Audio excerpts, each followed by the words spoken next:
أكثر من 3 طرق لحساب المجموع بمعادلة صم.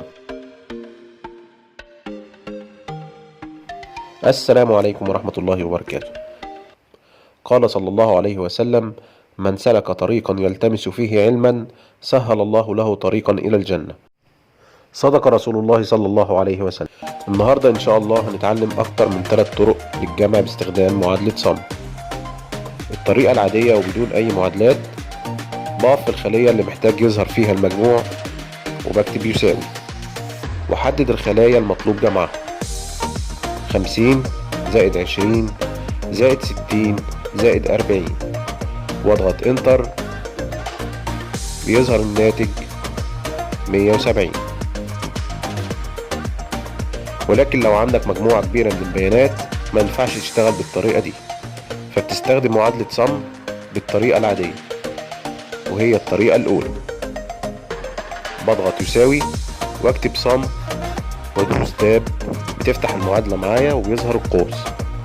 احدد بالماوس من اول خلية الى اخر خلية واقفل القوس واضغط انتر، بيظهر المجموع.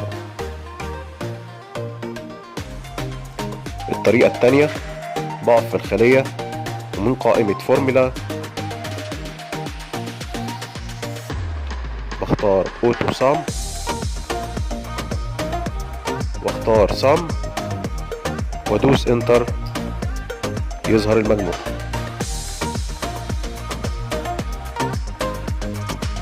الطريقة الثالثة وهي اسهل طريقة، بقف في الخلية وادوس الت زائد يساوي وادوس انتر، بيظهر المجموع. وفي الحقيقة في طريقة رابعة وهي من خلال شريط الحالة وبدون اي معادلات. بحدد الخلايا المطلوب جمعها وبيظهر المجموع بشريط الحالة اسفل الشيت. ولو مش ظاهر معايا بضغط اسفل الشيت كليك واختار اظهار المجموع صم.